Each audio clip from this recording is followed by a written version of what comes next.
They missed my wedding for a spa cruise in Greece. I found out on Instagram, mom holding champagne, smiling, no disappointments, just family. That night, I removed myself from the family trust, reassigned the property title, and finalized the paperwork.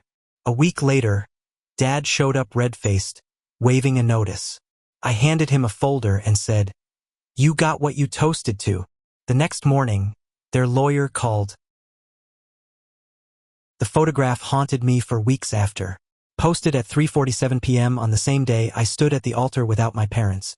It showed my mother in a pristine white robe, reclining on the deck of a yacht off the coast of Santorini. Her designer sunglasses were tilted just so as she lifted a crystal flute of champagne toward the Mediterranean sun. The caption read, "No disappointments, just real family #blessed #Greek cruise." My wedding had started 15 minutes earlier. She wasn't joking. The timestamp, the yacht's location tag, the azure backdrop, all of it was undeniably real. I stood in our venue's courtyard, still wearing my tailored suit, watching their Instagram stories roll in like a series of calculated slaps across my face. My brothers were there too, living their best life while I lived through the worst moment of mine. Josh was posting videos of grilled octopus and $200 bottles of ouzo, his laughter echoing across the Aegean as mine died in my throat. Dylan, the same Dylan I had personally asked to be one of my groomsmen, grinned into his phone camera with a sparkler clenched between his teeth like he was celebrating the 4th of July instead of celebrating my absence. And then there was my father, stoic and silent as always, raising his glass in one brief clip while someone off-camera toasted to freedom. That was it. No explanation, no apology, no phone call. Just radio silence punctuated by champagne corks and Mediterranean sunsets.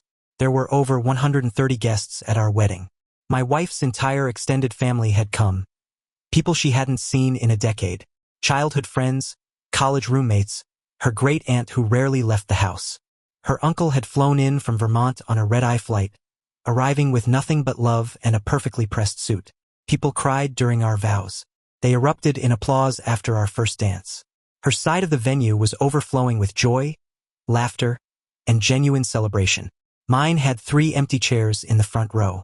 The DJ paused discreetly around dinner time to ask if we should still plan for the traditional father-daughter and mother-son dances.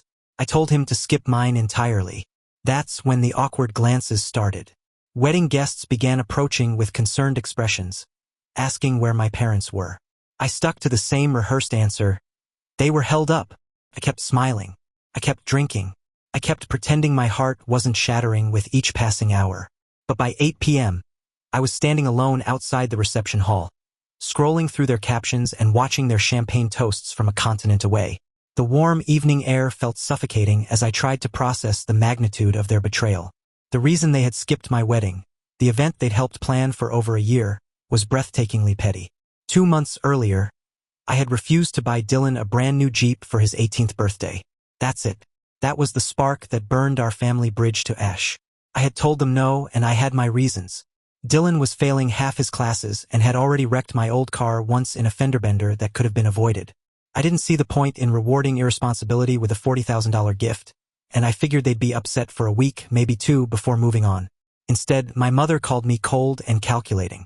Josh accused me of withholding out of jealousy, claiming I couldn't stand to see Dylan happy. My father, who rarely communicated directly about emotional matters, sent me a single email with the subject line, "Family means giving." The message inside was just as sparse. "Think about what kind of man you want to be." I didn't respond to that email. Maybe I should have. Maybe not. But that night, sitting on our hotel balcony with my new wife, sharing room service French fries and trying to salvage what should have been the happiest day of our lives, I made a decision that would change everything. I logged into the business portal for TJD Holdings, our real estate company that had always been a shared dream, at least on paper. But the reality was starkly different from the family narrative. Everything we owned, everything we were building was legally in my name. I had taken every loan, put up every piece of collateral, signed every document. The original LLC filing bore my social security number, my address, my initial capital investment. They were part of the company name, Thomas, Josh, Dylan, but they hadn't contributed a single dollar to its foundation or growth. We had 4 properties in active development, 2 under contract, 1 in escrow, and our crown jewel, a new mixed-use space in Temecula that had just broken ground the week before my wedding. It was the project I was most proud of. A sleek combination of retail and residential units that represented years of planning and investment. I was done pretending they had earned any of it. By midnight, I had systematically removed them from all internal accounts. By 2 a.m., I had locked every shared file and pulled complete control of our operating agreement. At 5:45 the next morning, I was sitting with black coffee, drafting the reassignment of property titles and business interests with the cold precision of a surgeon removing a tumor. 2 days later, I was in my attorney's office signing the final documents. The family trust, the one my father had established for legacy planning, no longer bore my name, and every asset tied to me was officially severed from their control. They still had no idea what was coming. A week later, we returned from our abbreviated honeymoon. I was unpacking our last suitcase when someone began pounding on our front door like they were trying to break it down. The sound was violent, desperate, unhinged. I opened the door to find my father standing there, his face blotchy red with fury, waving what appeared to be a default notice from our primary lender. He didn't waste time with pleasantries or explanations. He just shouted my name and pushed past me into our living room. I didn't respond to his outburst. Instead, I walked calmly to the kitchen counter, retrieved the folder I had prepared for this exact moment, and handed it to him without a word.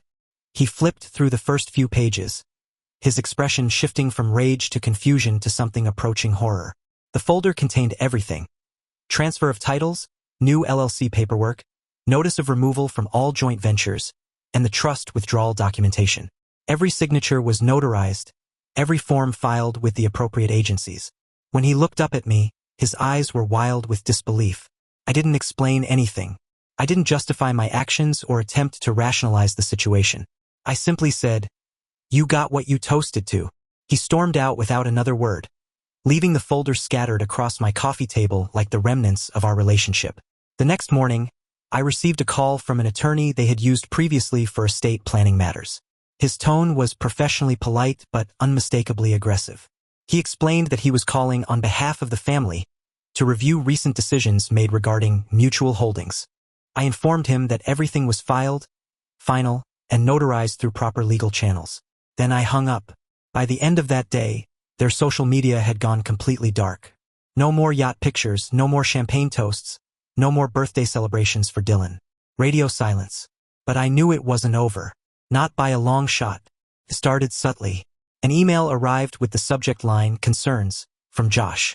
He wrote like he was attempting diplomacy, but the underlying hostility was obvious. He claimed he had just found out about the restructuring and wondered if there had been some kind of mistake or miscommunication. I didn't dignify it with a response. The next day, Dylan created a group text that included me, my wife, and Josh. His message was brief but loaded. "Hope we can talk soon. None of this feels fair." I immediately left the group chat. 3 days later, my mother called. It was the first time I had heard her voice since the wedding. She didn't mention the cruise, the Instagram posts, or the fact that she had missed the most important day of my life. Instead, she launched into a passionate rant about how families don't do this to each other, and how I was dismantling decades of work out of spite. She insisted that the properties were meant for all of us, and demanded to know how I could just erase them from something that belonged to the family. Her voice carried that particular brand of self-righteous indignation that I had grown up hearing whenever she didn't get her way.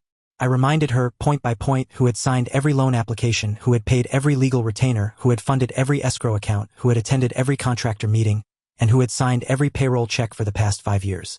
I reminded her that while she was toasting my absence on Instagram, my wife's family had smiled politely through awkward questions about why half my relatives hadn't bothered to show up to the wedding they had helped plan. She hung up on me mid-sentence. After that failed attempt at emotional manipulation, they abandoned any pretense of reasonableness. Their attorney called again, this time with barely veiled threats. He used terms like fraudulent restructuring, implied contracts, and breach of fiduciary trust. I told him to carefully read the articles of incorporation and the LLC operating agreement. Everything I had done was completely legal and airtight. There was no family partnership agreement, no shared ownership structure, just a single registered member on record, me. That's when the sabotage began in earnest. The contractor overseeing our largest project in Temecula called me one morning, confused and irritated. Dylan had contacted him directly, claiming to be a partner in the company and attempting to change supplier arrangements and material orders. The The contractor had wisely refused to make any changes without written authorization from me, but it was clear that my family was now actively trying to interfere with active construction projects. A week later, Josh sent an official-looking email to the property manager of our Santa Monica rental portfolio, requesting 6 months of rent rolls and expense reports. He claimed I was unreachable and that he had the authority to conduct an internal audit. Fortunately, our property manager was smart enough to forward the request to me before responding. Dylan took things even further by filing a formal complaint with the city inspector's office, alleging potential site irregularities at our Temecula development. The complaint was filed under the TJD Holdings business name, making it appear as though there was internal discord within the company. The file was immediately flagged for review, but I managed to squash the investigation before it gained any traction. A friend in the permitting office called me the moment he saw the request, mentioning that Dylan had sounded like a kid trying to play lawyer. I realized I needed to lock down everything even more tightly. I changed all business email addresses, transferred every internal process to new project management software that they couldn't access, closed the shared office space we had used for meetings, and moved all operations to a smaller, private location across town. The new office was leased under a different business entity, with no public connection to our previous address. My wife kept asking if I was handling everything okay. I told her yes, but it wasn't entirely true. This wasn't just a business dispute anymore. It was decades of family manipulation finally unraveling all at once. The silence after the wedding, the yacht vacation, the fake smiles in every family photo over the years. It was all part of the same elaborate performance they had perfected. I just wasn't applauding anymore. Then one morning, I woke up to a new Instagram post that made my blood boil. This time it wasn't from my mother, it was from Josh. He had posted a black and white childhood photograph of the three of us as kids. Me, him, and Dylan, probably around ages 10, 8, and 6. We were grinning at the camera, arms around each other's shoulders, the picture of brotherly love. The caption read, "Some brothers don't break blood bonds over money. Some do. #family, #loyalty, #brothers." The comments section was even worse. A parade of people I barely knew were chiming in with their uninformed opinions, using words like betrayal, greed, and cold-hearted. Distant relatives, family friends, even some of Josh's college buddies felt compelled to weigh in on a situation they knew nothing about. Nobody mentioned the wedding. Nobody asked where they had been that day. Nobody questioned why 3 grown men had chosen a luxury cruise over their brother's marriage. But I didn't need to explain myself to strangers on social media. They had toasted to their freedom from family obligations. Now they were experiencing the consequences of that freedom, and I wasn't finished implementing those consequences. 2 weeks later, I received another certified mail delivery. This time it was a thick envelope bearing the letterhead of a different law firm, a much larger, more expensive one. They were officially requesting mediation regarding the division of jointly managed assets and intellectual property. Their legal argument was creative, if desperate. They claimed that the branding of TJD Holdings, specifically the use of their initials in the company name, and the family association in our marketing materials constituted a de facto partnership, even without signed partnership documentation. They were essentially arguing that their names being part of the business name gave them ownership rights. I read the document 3 times, not because I didn't understand the legal theory, but because I couldn't believe they were doubling down so aggressively. Still no apology, no acknowledgement of their behavior, no accountability for missing my wedding. Just another calculated attempt to get their hands back on assets they had never legally owned. I called my attorney immediately, forwarded all the documents, and gave him clear instructions. Go scorched earth. No settlements, no compromises, no negotiation. We had 5 years of emails, contracts, and transaction records, all bearing my signature exclusively. We had screenshots, timestamps, and documented proof of their complete absence from every major business decision. While the legal battle intensified, their tactics became more personal and underhanded. A longtime client sent me a confused email, explaining that Josh had reached out to clarify some changes in company leadership. One of our original investors mentioned that Dylan had called him, implying that I was under extreme pressure and might be stepping back from active management soon. The game they were playing was amateur level but potentially damaging. They were launching reputational attacks through quiet whispers and passive sabotage, all dressed up as concerned family members looking out for business interests. I got ahead of their smear campaign by proactively reaching out to every client, investor, and business partner. I scheduled face-to-face meetings, showed them the corporate filings and ownership documentation, and reassured them about the company's stability and direction. Most of them remained loyal and supportive. Some didn't. I lost one major deal I had spent 6 months developing, not because of anything specific they had done, but because the uncertainty and tension their interference had created made the client nervous about working with us. But the worst confrontation came when my mother showed up at my new office unannounced. I still don't know how she found the address, since it wasn't listed publicly anywhere. She walked in like nothing had happened, like she wasn't the same person who had skipped my wedding to drink champagne on a yacht, while captioning it "real family." She looked around the space like she was conducting an inspection, commenting that the office felt small and temporary. Then she asked the question that revealed everything about her mindset. What would it take to bring things back to the way they were? That phrase, the way they were, stuck with me for days afterward, as if the way things were had ever been acceptable. As if decades of their control, their passive-aggressive judgment, their financial manipulation, and their emotional gaslighting could just be dialed back to factory settings if I signed a few forms and played nice. I told her we were far past that point. She asked if I could ever forgive them for their mistakes. I asked if she actually felt sorry for what they had done. She didn't answer. I walked her to the door, locked it behind her, and sat alone in the dark office for a long time afterward. The legal pressure continued to escalate. They tried every strategy their expensive attorneys could devise. Emotional manipulation, procedural delays, settlement offers designed to seem generous but restore their control. They even offered to restructure the ownership to give me a 70% majority stake if I agreed to restore their shares in the remaining 30%. I rejected every single offer. Their desperation led them to even more public embarrassment. They started attending city council meetings where our firm was listed as a stakeholder in development projects, not to support our proposals, but to cause problems and raise questions. During one public comment session, Josh actually accused me of violating zoning restrictions on a project that had been approved months earlier. I had to respond on the official record, which was embarrassing for him but achieved his goal of creating noise, distraction, and chaos around our business operations. Throughout this entire ordeal, my wife stood by me unwaveringly. She never asked me to reconsider my decisions, never suggested I should be the bigger person, never pushed me toward reconciliation. She saw the situation more clearly than I did in some ways. This wasn't a family dispute that could be resolved through communication and compromise. This was a power struggle that had finally surfaced now that they realized they could no longer control me. One evening, as we sat on the floor of our living room sharing takeout dinner, she asked me if I missed them. I didn't answer immediately. I kept staring at my phone, scrolling through another one of their social media posts. A photo of Josh and Dylan at some charity gala I hadn't been invited to. The caption read, "Strong roots, no rot. #brotherhood, #family. I told her the truth. I don't miss them. I missed the version of myself that didn't know what they really were.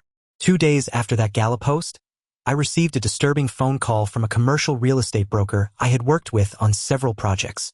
He asked if I was aware that my parents were shopping around development blueprints for a luxury vineyard retreat we had once pitched outside Paso Robles. The plans were 2 years old and completely outdated, the zoning had changed twice since then, and the financial projections were no longer viable. But apparently they were trying to sell the concept as an approved family legacy project, with my name still prominently featured in the presentation materials. They were using my reputation and track record to generate investor interest without my knowledge or consent, for a project that no longer existed in any meaningful form.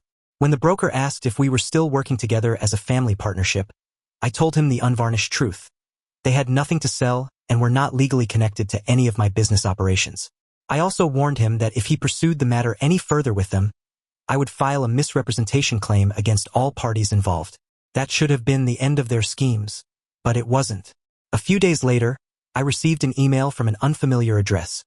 A private message from someone serving on the HOA board for my parents' upscale neighborhood. The message was polite but concerning. Apparently, my parents had approached the board requesting support letters for a private equity grant application, one that specifically required documentation of family backing and unity for a cultural heritage preservation project. According to the board member, my mother had presented their situation as a temporary family disagreement that was being resolved, and she was spinning our conflict as some kind of inspirational narrative about rebuilding generational wealth after overcoming personal challenges. She was essentially using our family drama as a heartwarming comeback story to attract investors and grant funding. I could feel the manipulation like heat rising up my neck. But the real shock came later that week. My wife and I drove out to the Temecula property to check on construction progress. It was a routine site visit. We like to stay hands-on with our developments, especially during critical phases. We parked outside the construction trailer, walked past the temporary fencing, and saw Dylan standing in front of one of the nearly completed units. He was with an unknown real estate agent, apparently giving her a detailed tour of the property. I stayed back and watched for several minutes. The moment Dylan noticed me across the construction site, he froze mid-sentence. The real estate agent turned around, looking confused by the sudden tension. Dylan mumbled something about having partnership rights and needing to handle this internally. I walked directly up to them and politely but firmly told the agent to leave the property immediately. She looked embarrassed and flustered, mentioning that she thought Dylan was listed on the property title. He wasn't. He never had been. After she left, Dylan and I stared at each other across the construction site in silence. The half-built units stood around us like witnesses to our family's complete breakdown. That night, I sent Dylan a text message with crystal-clear boundaries. "This is your only warning. Touch my property again, and I will press criminal charges for trespassing." His response came an hour later, just one ominous line. "You think this ends with a folder and a signature?" The following week made their true intentions absolutely clear. This was never about reconciliation, apology, or rebuilding our relationship. It was about extracting whatever financial benefit they could before all doors closed permanently. I received a forwarded email from my attorney that made me question my family's basic sanity. My parents had filed for an emergency arbitration review, claiming that I had unjustly severed financial support obligations that they were legally entitled to receive. The list of supposed obligations was breathtaking in its audacity. The Jeep for Dylan that had started this entire conflict, an annual family travel allowance that I had allegedly promised to maintain, and, I'm not making this up, holiday maintenance costs. Holiday maintenance costs. They were referring to the professional lighting company I hired every December to install elaborate Christmas displays on their house. I had paid for those decorations for 6 consecutive years without complaint, considering it a nice gesture during the holiday season. Now they were characterizing seasonal decorations as a contractual obligation that I had violated by withdrawing financial support. My attorney almost laughed out loud while reading the arbitration filing, but I didn't find it funny at all. It crystallized just how entitled they had become, how completely they viewed me not as a son or even a business partner, but as a resource to be exploited indefinitely. They didn't just want money or business assets. They wanted the comfort and luxury of their lifestyle maintained at my expense forever, with no reciprocal obligations on their part. That night, I spent hours digging through old financial records, receipts, and bank statements. I found documentation for everything: the professional lighting and landscaping services, the catering costs for their dinner parties, plane tickets for their vacations, even that ridiculous spa weekend in Sedona I had covered the previous year after Josh claimed he had lost his wallet. I compiled it all and sent it to my attorney with clear instructions. If they wanted to push this arbitration any further, we would counter with a comprehensive reimbursement claim for every dollar I had spent supporting their lifestyle over the past decade. They didn't push it. The arbitration request was quietly withdrawn, and once again, we entered a period of tense silence. I thought maybe they had finally accepted reality and would fade away gracefully. I was wrong. The next betrayal was so brazen, so criminally stupid, that it almost defied belief. I discovered that my father had used his remaining stake in one shell company, the only business entity I hadn't completely shut down because it technically held no assets, to co-sign a loan for a private luxury condominium. Under my name, without my knowledge, with forged documentation. The bank called me first as a routine verification procedure. The loan officer cheerfully explained that they just needed to confirm the co-signer information on a new loan for a 2-bedroom oceanfront condo in Newport Beach. I initially laughed, assuming someone had mistakenly listed me on the wrong paperwork. Then they read me the document identification number and loan amount, $750,000. I asked them to email me a copy of the signed documents immediately. When the files arrived in my inbox, I stared at them for a full 5 minutes in complete disbelief. My signature appeared twice on the cosigner agreements, digitally dated just 2 weeks prior. The signature looked like mine, same general style, similar angle, but it wasn't mine. The font weight was slightly different, the spacing just a bit off. Not enough for a casual observer to notice, but enough for me to recognize immediately. I hadn't signed anything in weeks, and I certainly hadn't co-signed a $750,000 loan for my father to buy an oceanfront condo. The property was in an exclusive complex with private elevators, panoramic ocean views, and HOA fees higher than most people's mortgages. According to the loan application, he had been approved specifically because his son's established real estate firm guaranteed income stability and collateral backing. It wasn't just fraud, it was remarkably stupid fraud. Traceable, reckless, and easily disprovable. I immediately forwarded all the documents to my attorney, then called the bank myself to provide a recorded statement denying any involvement in the loan application. I didn't feel angry anymore. I felt insulted by their assumption that I was too naive or too weak to fight back against such obvious criminal behavior. The bank froze the loan process immediately. By noon the next day, they had flagged the application as potential fraud, contacted their legal department, and sent formal notice to all parties involved. Within 48 hours, my father was calling me from a blocked number, leaving increasingly desperate voicemails. The first message was 3 minutes of rambling defensiveness, full of phrases like, "You know how this game works," and "What's mine is yours. What's yours was always ours." He actually said that last part like it was some kind of sacred family motto that justified identity theft. When I didn't respond to his calls, he sent an email the next day that was practically begging for mercy. He claimed they were in a tight financial spot and that they never meant to make things personal. He insisted that the condo loan was just meant to bridge the gap while we rebuild trust and work toward reconciliation. He attached a single-page document, a hastily drafted proposal for what he called temporary profit-sharing reinstatement. He wanted 10% of all future revenues from any projects connected to TJD Holdings in exchange for what he termed a clean break and restored family relationships. I didn't reply to his email. Instead, my attorney filed a formal fraud complaint with the State Banking Commission the following morning. We attached every piece of evidence: the forged signatures, the falsified guarantor claims, the entire email trail, and the bank's confirmation of fraudulent activity. That same afternoon, the family group chat I had muted months earlier suddenly exploded with activity. First came Dylan, accusing me of destroying Dad's future over pride. Then Josh shared some poorly written motivational article about forgiveness in high-net-worth families. Finally, my mother sent a single photograph with no caption.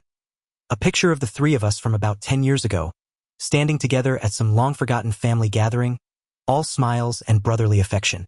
I archived the entire conversation thread without responding. The following week, I called an emergency meeting with my core business team. It was time for the final transformation. We were rebranding completely, dropping the TJD name and rolling out a new company identity, logo, and public presence. The press release was professionally crafted and strategically vague, framing the change as a strategic evolution to better serve our expanding client base and development portfolio. Internally, I explained the situation exactly as it was. We were cutting off dead weight and positioning ourselves for unprecedented growth. The team responded enthusiastically. Everyone had noticed the tension and disruption my family had been creating, and they were relieved to move forward without the constant drama and interference. Within a week of our rebranding announcement, they retaliated again. This time it was Dylan on Reddit, posting in a real estate investing forum under a barely disguised username. He crafted a detailed post calling me out as a toxic egomaniac who manipulated his own family members for financial gain and control. He included just enough identifying details to make the story traceable to anyone who knew our situation, but kept it vague enough to avoid outright defamation charges. Several of our smaller investors saw the post and reached out with concerns. That's when I realized they were never going to stop voluntarily. Every time I built a new boundary, they found a way to breach it. Every time I thought we had reached the bottom of their behavior, they dug deeper. I hired a cybersecurity consultant to sweep all my accounts for unauthorized access. I froze every business credit line, created additional legal firewalls around our assets, and implemented new security protocols for all client communications. Then I made one final, decisive move that I knew would end this conflict permanently. I sold the Santa Monica rental units, quietly off-market, to a private investment group that had been courting our portfolio for months. It was an all-cash transaction that closed within a week, with all proceeds transferred to accounts that bore no connection to their names or any previous business entities. I knew they would find out eventually. I wanted them to.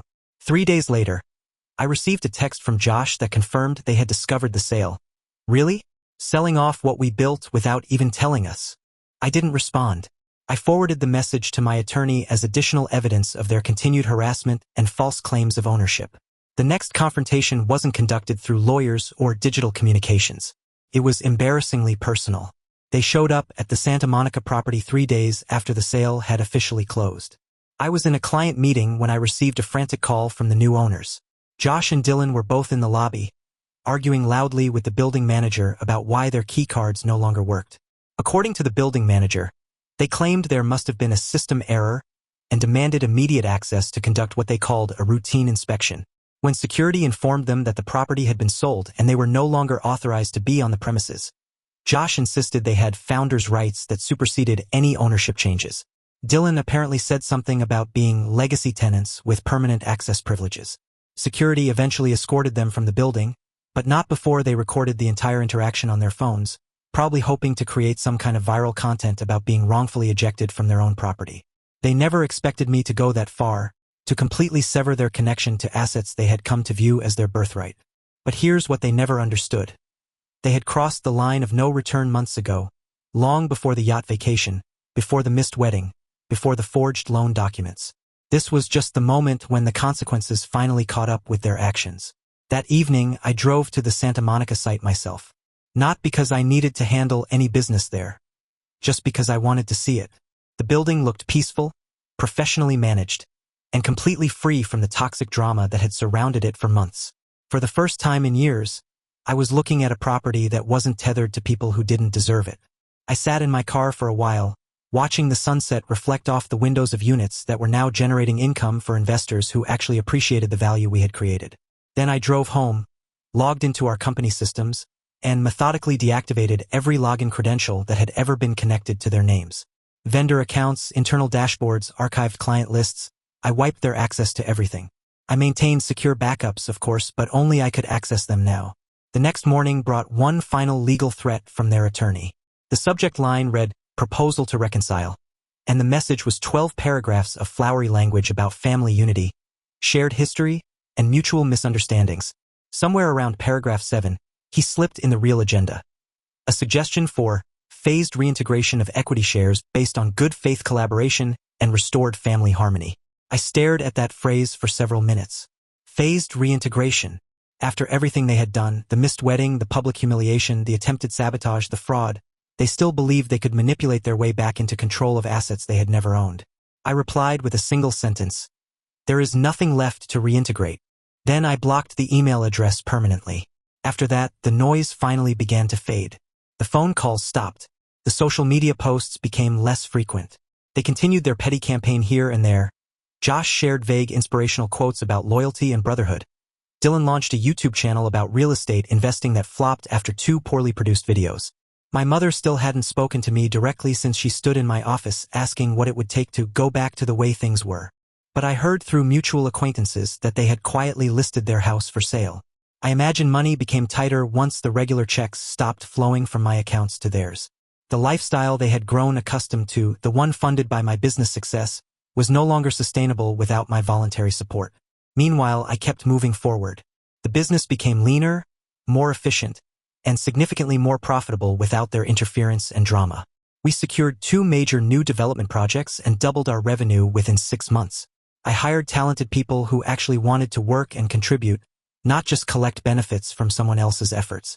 One warm evening, my wife and I were sitting on our patio sharing a bottle of wine when she asked if I thought they would ever try something new, make another attempt to insert themselves back into my life and business. I considered her question seriously before answering. Maybe, I said, then smiled. But if they do, they'll be knocking on a door that doesn't exist anymore. That was the absolute truth. There's no comeback strategy for people who toast to your absence while calling it family peace. There's no redemption arc for relatives who choose luxury vacations over life's most important moments. They just never believed I would take their actions seriously. They never imagined I would walk away completely and permanently. But I did. And I took everything I had built with me. The family they chose to prioritize that day on the yacht, the real family my mother celebrated in her Instagram caption, was exactly what they got. They were free to be a family of 3, making decisions without my input, living without my financial support, and celebrating their freedom from the son and brother who had supported them for so many years. As for me, I discovered something powerful in the aftermath of their betrayal. I learned that family isn't determined by blood or shared history. It's defined by the people who show up when it matters most, who celebrate your victories and support you through challenges. who choose to be present for life's defining moments. My wife's family became my family. The friends who attended our wedding became our chosen family.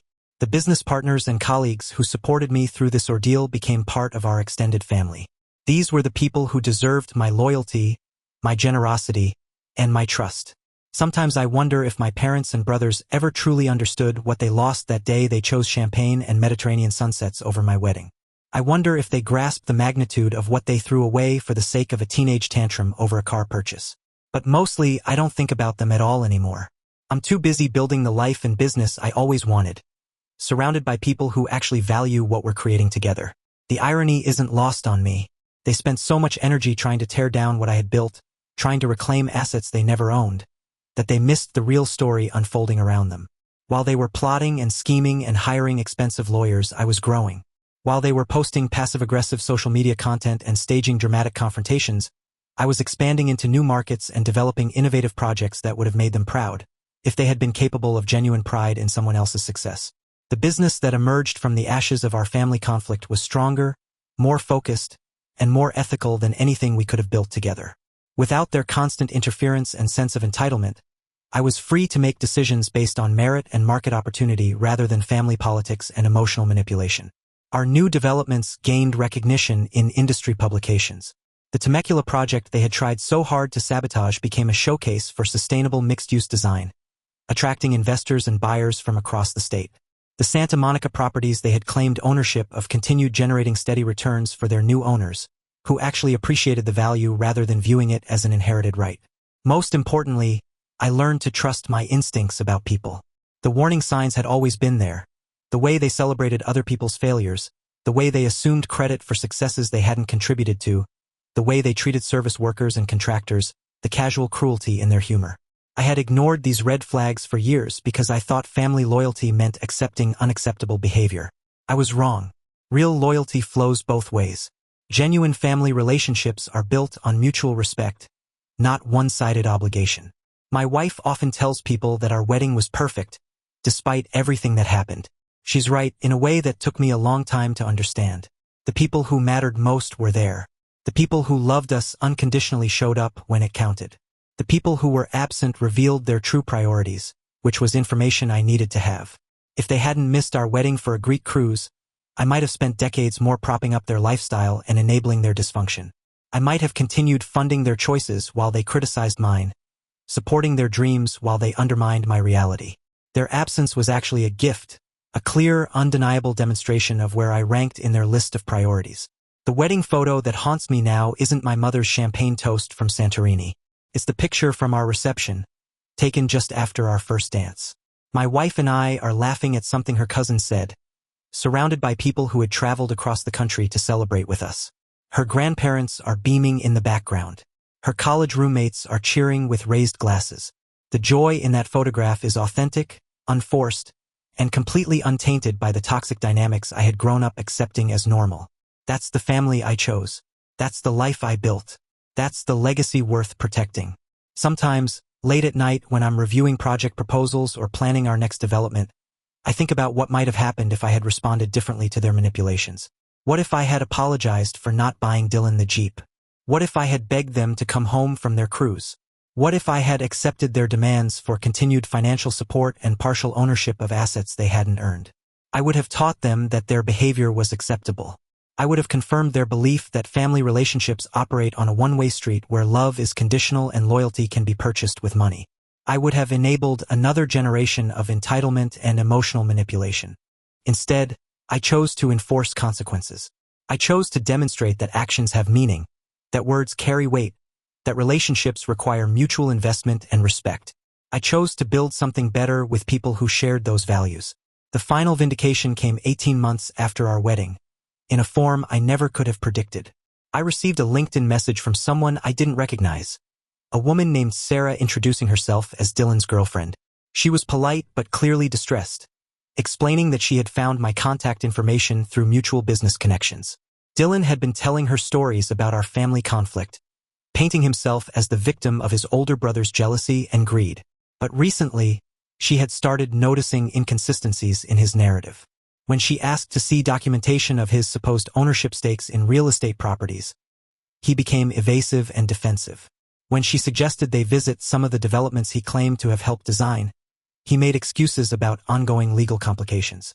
The final straw came when she discovered he had been using my company's past projects in his portfolio for freelance consulting work, essentially taking credit for buildings and developments he had no connection to.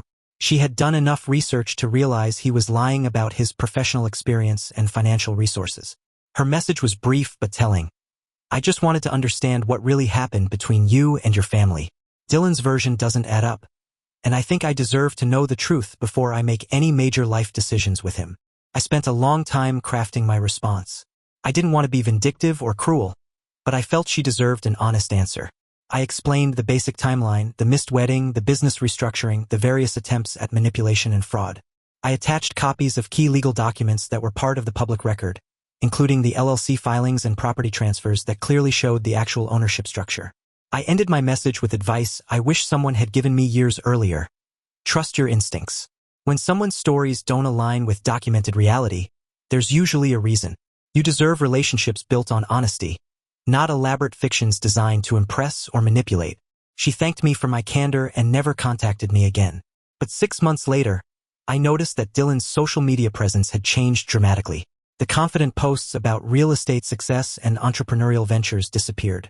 The photos from expensive restaurants and luxury events stopped appearing.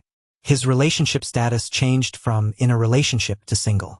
I felt no satisfaction in his apparent personal failures. If anything, I felt sad that he had chosen to build his adult identity on lies and borrowed achievements rather than developing genuine skills and character. But I also felt validated in my decision to cut ties completely. People who are willing to lie to romantic partners about their professional accomplishments will lie about anything when it serves their purposes. The last communication I received from any of them came 2 years after our wedding, in the form of a Christmas card forwarded by my attorney. It was addressed to Thomas and family in my mother's handwriting, with a return address I didn't recognize. Inside was a generic holiday greeting and a brief handwritten note. "We miss the good times. The door is always open for reconciliation and healing. Love, Mom." No acknowledgement of what they had done. No apology for their behavior. No recognition of the pain they had caused or the trust they had broken. Just a vague invitation to return to the good times, which, for them, meant returning to the arrangement where I funded their lifestyle while they criticized my choices. I kept the card for exactly 1 day, then threw it away. Some doors, once closed, should stay closed.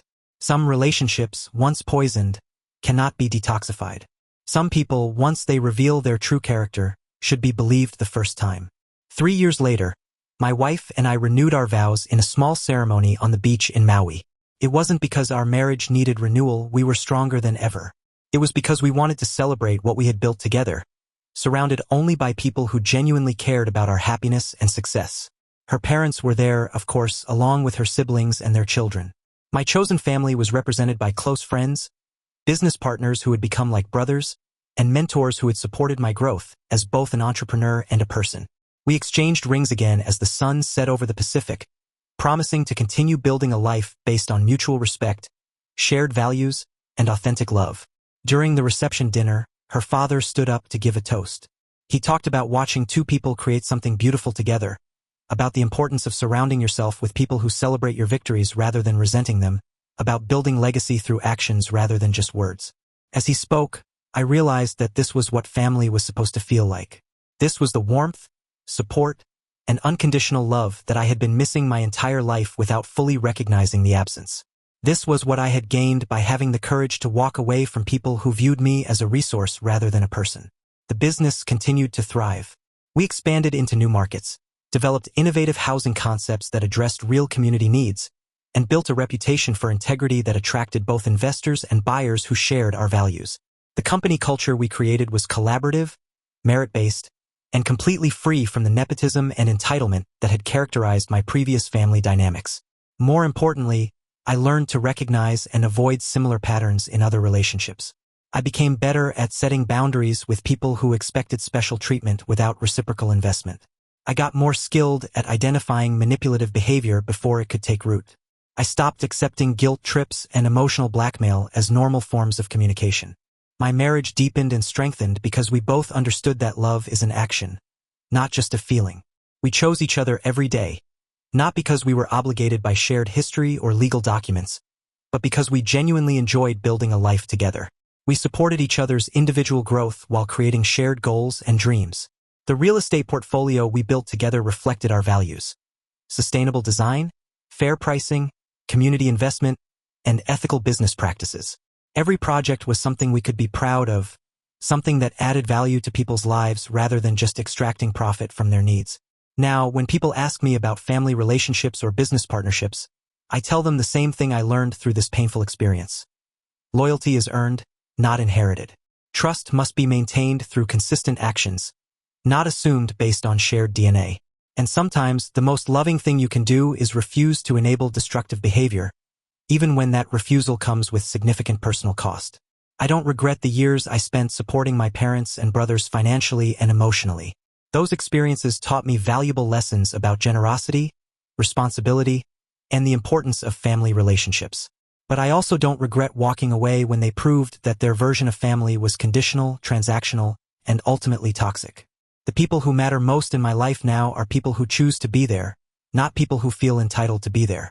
They're people who celebrate my successes without resentment, who support me through challenges without keeping score, who show up for important moments because they genuinely care about my happiness. That's the family I chose to build. That's the legacy I'm proud to leave. And that's why I know, with absolute certainty, that I made the right choice when I closed the door on people who treated love like a business transaction and family like a financial obligation. They got exactly what they toasted to that day on the yacht: freedom from a son and brother who had expectations of mutual respect and genuine care. I got something even more valuable: the freedom to build authentic relationships with people who understand that real family is about showing up, not just showing off. In the end, we both got what we really wanted. The difference is that I'm genuinely happy with what I received, while they're still trying to convince themselves that what they chose was worth what they lost. But that's not my problem anymore. I'm too busy living the life I actually want, with people who actually deserve to be part of it.